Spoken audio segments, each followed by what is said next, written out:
You want to know what betrayal tastes like? It tastes like copper pennies and broken promises. It sounds like your own father's voice turning into a stranger's growl, spitting words that cut deeper than any blade ever could. My name is Isolde. I'm 24 years old. And I'm about to tell you about the night my world ended and began all over again. The bag hit the concrete with a sick thud that echoed through the empty street. My clothes, my books, my life, all scattered like roadkill across the wet pavement. The rain was merciless, turning everything into a gray, bleeding mess. Just like my heart. Get out. You're no longer welcome in this house. His voice was thunder and venom. This man who once carried me on his shoulders, who taught me to ride a bike, who promised he'd always protect me, now he stood in the doorway like a judge pronouncing my death sentence. The porch light cast shadows across his face, making him look like something twisted, something I didn't recognize. I stood there like a fool, water streaming down my face, mixing rain with tears until I couldn't tell which was which. My hands were shaking, not from the cold, but from the shock of watching love die in real time. 24 years of being his little girl, erased in one explosive moment. The neighbors were watching. Of course they were watching. Mrs. Peterson's curtains twitched from her kitchen window. The Hendersons' porch light flickered on. I could feel their eyes like daggers, cutting me open, exposing my shame for the whole damn street to see. They'd have coffee tomorrow morning and whisper about poor Isolde, kicked out like yesterday's trash. Please, I whispered, but my voice was lost in the storm. Dad, please. The doors slammed shut.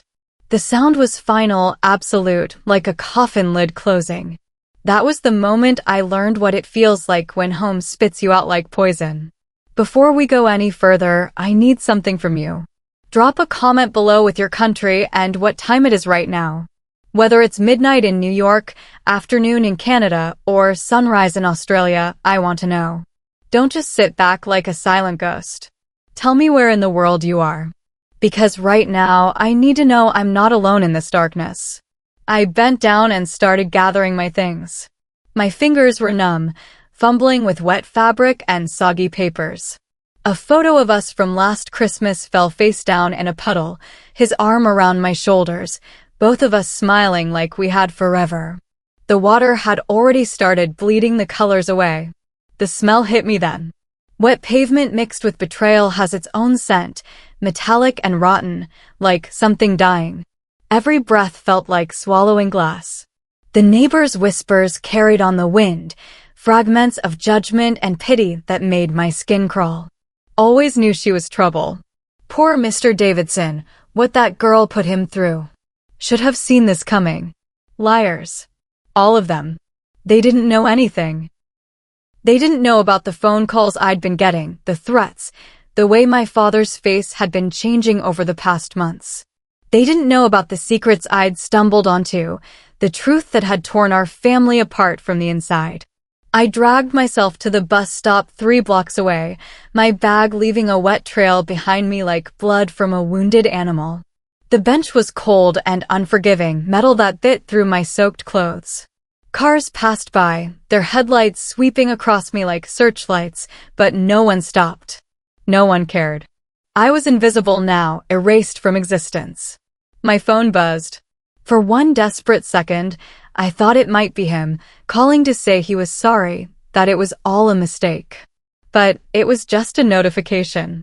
Social media telling me about other people's happy lives while mine collapsed into rubble. I wasn't a daughter anymore, I whispered to the empty street. I was a stranger. If you've ever felt unwanted in your own family, speak up in the comments. And if you're watching silently without subscribing, why? Do you enjoy my pain but refuse to show support? Don't be a coward. Show yourself. I must have sat there for an hour, maybe 2. Time moves differently when your world ends. The rain kept falling, washing away everything I thought I knew about love, about family, about home. I was drowning on dry land, suffocating on the taste of rejection. Then the sirens cut through the night like knives. 2 police cars appeared out of nowhere, their red and blue lights painting the street in violent colors. My heart stopped. They were coming for me. Somehow, he'd called them. Somehow, this nightmare was about to get worse. I pressed myself against the bus stop wall, trying to disappear, trying to become invisible. The cars pulled up right in front of my father's house, the house that used to be mine, the house that had just rejected me like a poison organ. But the officers walked right past me like I was nothing, like I was already gone. They marched up to the front door with purpose, with authority that made my father's earlier rage look like a child's tantrum. The knock was firm, official. "Sir, we need to talk." I watched from the shadows as my father appeared in the doorway again. But this time, his face wasn't twisted with anger. This time, his face was white as bone, drained of all color, all arrogance, all power. His hands were shaking. "Officers, what's this about?" "We have some questions regarding your business dealings, Mr. Davidson. Mind if we come in?" The man who had just thrown me into the storm like garbage was now stammering, stumbling over words like a scared child. The man who had called me worthless was now looking utterly worthless himself. "Be honest, if you were me, would you have walked away or stayed to watch? Drop your answer below. Because I need to know if you understand what it's like to see your destroyer get destroyed." I crept closer, staying in the shadows. The neighbors were at their windows now, not watching me anymore, but watching him. Mrs. Peterson had her phone out, probably recording everything. The Hendersons were whispering urgently behind their glass door. "There seems to be some discrepancies in your tax filings, Mr. Davidson. Some irregularities we need to discuss." My father's voice cracked. "I don't understand. There must be some mistake. We'd prefer to discuss this inside, sir." I watched them disappear into the house, the same house I'd been banished from an hour ago. The irony tasted like acid in my mouth. He'd thrown me out to protect his precious reputation, and now the law was walking through his front door. My phone was buzzing again. And again. Messages lighting up the screen like fireworks. "Isolde, where are you? Come home. Let's talk. This is all a misunderstanding. Please answer me." I stared at those words until they blurred together. The same fingers that had typed those desperate pleas had pointed at me like I was diseased just hours ago. The same mouth that was now begging had screamed at me to get out of his life. I turned off my phone. Sometimes, silence is the loudest weapon you can wield. The police stayed for 2 hours. 2 hours of muffled voices and heavy footsteps. 2 hours of watching my father's perfect little world crack apart at the seams. When they finally left, they took boxes with them. Boxes full of his secrets, his lies, his carefully constructed empire of deception. You've been watching this long. If you can't subscribe, at least explain why in the comments. Otherwise, you're just a silent spectator to someone else's destruction. Don't be that person. My phone rang. A number I recognized. Sarah Chin, a lawyer friend from college. We hadn't spoken in months, but she was calling at 1 a.m. "Isolde? Jesus, where are you? I just heard about your father." "What did you hear?" My voice was hoarse from crying, from screaming into the void. "Tax evasion. Fraud. Multiple charges. It's all over the legal network. This is serious, Isolde. This is federal-level serious." The words hit me like physical blows. Tax evasion. Fraud. The man who had raised me to always tell the truth, to always do the right thing, was a criminal. The man who had just destroyed me for knowing too much about his business was exactly what I'd suspected him to be. "How long have you known?" Sarah asked gently. "Months," I whispered. "I found documents. Bank statements that didn't add up. Payments to companies that didn't exist. I tried to talk to him about it, and he what? He threw me out. Tonight. He threw me out in the rain and told me I was dead to him." The silence on the other end was deafening. When Sarah spoke again, her voice was cold as winter. "He threw you out for discovering his crimes? He said I was trying to destroy the family. He said I was poison." "Isolde, listen to me. You need somewhere safe to stay. This is bigger than you think.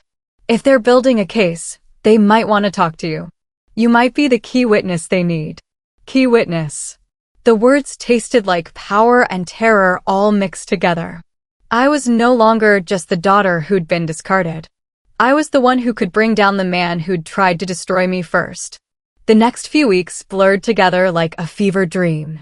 I found a small apartment across town, paid for with the little money I'd saved from my part-time job. The walls were thin, the heater didn't work properly, but it was mine. No one could throw me out of my own space. My father kept calling, kept texting. The messages got more desperate each day. Please come home. We need to talk. I made a mistake. I love you. Love. He had the audacity to use that word. Love doesn't throw you into storms. Love doesn't call you poison. Love doesn't choose reputation over family. I deleted every message without reading them fully. I let his words disappear into the digital void where they belonged. Sarah kept me updated on the case. The FBI was involved now. They were unraveling years of financial crimes, shell companies, fake transactions. My father's construction business was a house of cards, and the wind was finally blowing. They want to interview you, she told me over coffee one gray afternoon. You don't have to, but your testimony could seal the case. What would I have to say? The truth. What you found. When you found it. How he reacted when you confronted him. The truth. Such a simple concept, but it felt like holding lightning in my bare hands. 3 weeks after that night in the rain, my father called from a different number. I almost didn't answer, but something made me pick up. Isolde. His voice was broken, hollow. Please. I need you to come home for dinner tonight. As a family. We're not family, I said. You made that clear. I was angry. I was scared. The business, the pressure. I wasn't thinking clearly. You threw me out like trash. I know, and I'm sorry. But please, just tonight. Let me try to fix this. Something in his voice made me pause. Not love, I couldn't hear love anymore. But desperation. Raw, bleeding desperation. The kind that comes when walls are closing in and there's nowhere left to run. One dinner, I said. That's all. Thank you. Thank you, sweetheart. I'll make your favorite. I hung up before he could finish. I wasn't his sweetheart anymore. I wasn't sure what I was, but I was definitely not that. That evening, I stood in front of the house that used to be home.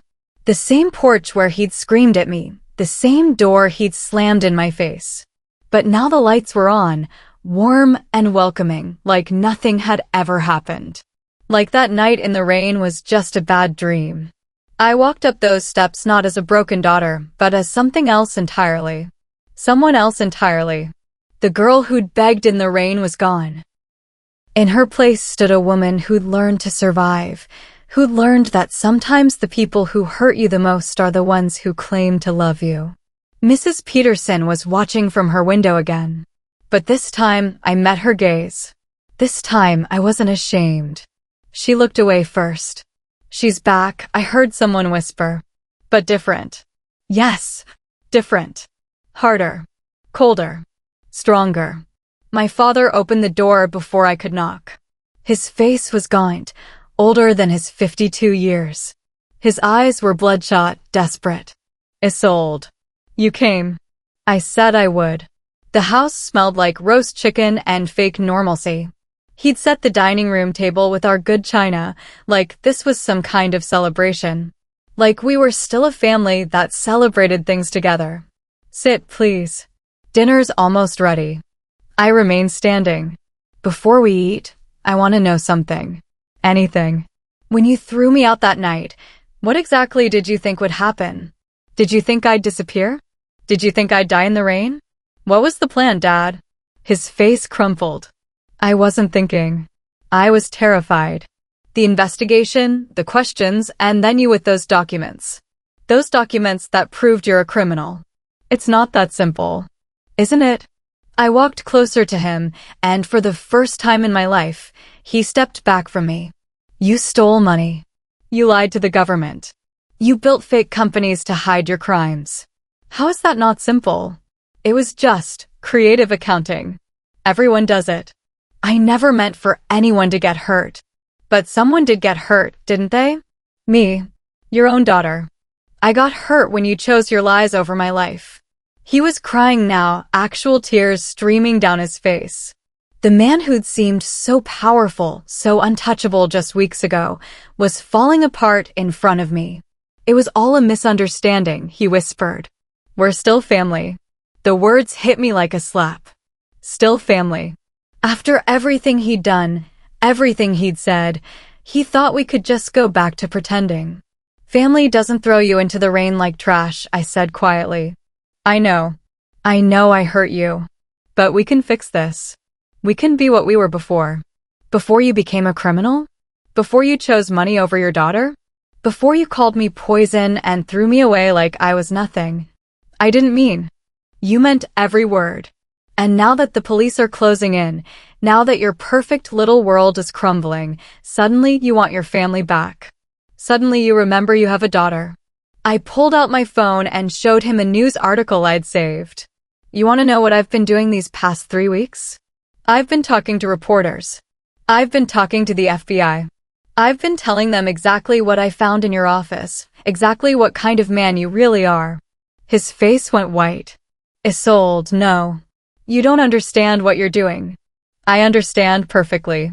You called me worthless that night. Turns out, your worth is what's collapsing. I started walking toward the door, the same door he'd slammed in my face, the same threshold where he'd destroyed me. Where are you going? We haven't eaten yet. I turned back one last time. I'm not hungry anymore. Funny how betrayal kills your appetite. Isolde, please. I'm your father. No, I said softly. You're a stranger who happens to share my DNA. There's a difference. I walked out into the night, leaving him standing in his perfectly set dining room with his perfectly prepared lies. This time, I was choosing to leave. This time, I had the power. Would you have sat down at that table or walked away like I did? Comment your answer. And if you're still watching without subscribing, why didn't I support when the truth is right here? Don't be a coward in the comments and in life. The news broke 2 days later. Local construction magnate under federal investigation. His company's name was plastered across every newspaper in the city. The man who once boasted about honor and integrity was now the subject of fraud investigations. His friends stopped calling. His business partners distanced themselves. The country club revoked his membership. All those people who used to kiss his ass suddenly developed amnesia about ever knowing him. I watched from my little apartment as his world burned. The newspapers called it justice. I called it karma finally learning how to do its job. Mrs. Peterson stopped avoiding eye contact. Now when she saw me, she nodded respectfully. The Hendersons actually waved. Funny how people's attitudes change when they realize you were the one telling the truth all along. The man who once boasted about honor is now the street's shame, I murmured to myself while reading the latest article about his legal troubles. My phone buzzed constantly with interview requests. Everyone wanted to talk to the daughter who'd exposed her criminal father. I ignored most of them, but I did agree to speak with one reporter, a woman who promised to tell the story fairly. Why did you come forward? She asked during our coffee shop interview. Because lies have a shelf life, I answered. Eventually, they rot and start to stink. I just helped speed up the process. Do you regret it? He is your father. I thought about that question for a long time. Did I regret it?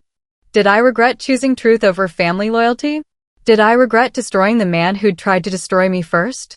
He wanted me gone, I finally said. So I made sure he got what he wanted. Now the whole world has turned its back on him, just like he turned his back on me. The reporter nodded, scribbling notes. And how do you feel about that?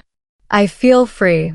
6 months later, I sat in a federal courtroom watching my father's sentencing. He was thinner now, grayer, broken in ways that went deeper than just physical appearance. His expensive suits were gone, replaced by a standard defendant's attire that made him look small and ordinary.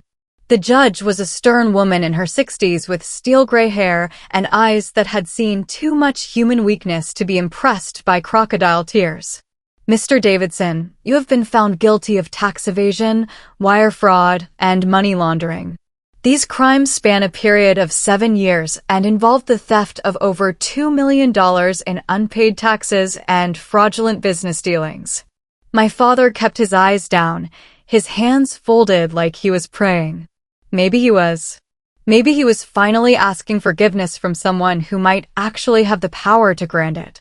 The court recognizes that you have a family, that there are people who will be affected by this sentence.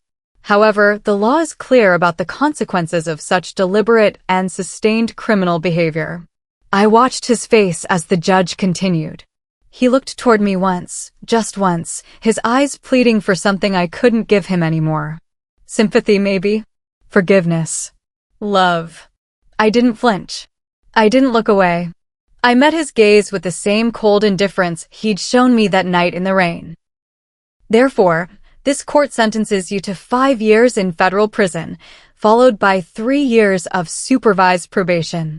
You are also ordered to pay full restitution to the Internal Revenue Service in the amount of $2.3 million, plus penalties and interest. The gavel came down like thunder. Final. Absolute. Justice wearing no disguise.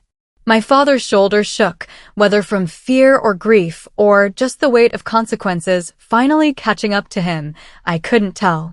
His lawyer patted his shoulder in what I assumed was meant to be comfort, but comfort feels hollow when you're staring down 5 years in a cage. That day, justice wore no disguise. My father's mask was finally gone, stripped away by the very law he'd thought himself clever enough to outsmart. I walked out of that courthouse into brilliant sunlight. The contrast wasn't lost on me 6 months ago. I'd been thrown into darkness and rain. Now I stood in warmth and light, free and unbroken despite everything he'd tried to do to me. The reporters were waiting, of course. Cameras and microphones thrust toward my face like hungry mouths wanting to devour my story, my pain, my triumph. How do you feel about your father's sentence? Do you think justice was served? Any regrets about testifying against him? I stopped at the courthouse steps and looked back at the building where my father's fate had just been sealed. For a moment, I almost felt something like sadness. Almost. But then I remembered the rain, the cold concrete, the way he looked at me like I was nothing. They called me a stranger, I said to the cameras, to the reporters, to the world. Now I finally am one by choice. I walked away from the courthouse, away from the cameras, away from the last chapter of a story that had started with betrayal and ended with truth. My footsteps echoed on the pavement, strong and sure, carrying me toward whatever came next. The girl who'd begged in the rain was gone forever. In her place stood someone harder, someone who'd learned that sometimes the people who claim to love you are the ones who'll hurt you deepest. Someone who'd learned that silence can be a weapon, that truth can be armor, that walking away can be the greatest victory of all. I never looked back. Now I want to know, what would you have done if this was your father? Would you have chosen family loyalty over justice? Would you have kept his secrets to protect a lie? Tell me in the comments. I read every single one, and I want to know where you stand when the choice is between love and truth. And if you've watched this far without subscribing, I have to ask, why turn away from truth when it's right in front of you? Why refuse to support someone who chose honesty over comfort, justice over family lies? Hit subscribe now. Show me you understand what it means to stand with someone who refused to be silently destroyed. Because at the end of the day, we're all just trying to survive the people who are supposed to love us most. And sometimes, survival means becoming the stranger they always said you were. My name is Isolde. I'm 24 years old. And I'm the daughter who chose truth over family, justice over love, freedom over forgiveness. And I'd do it all again.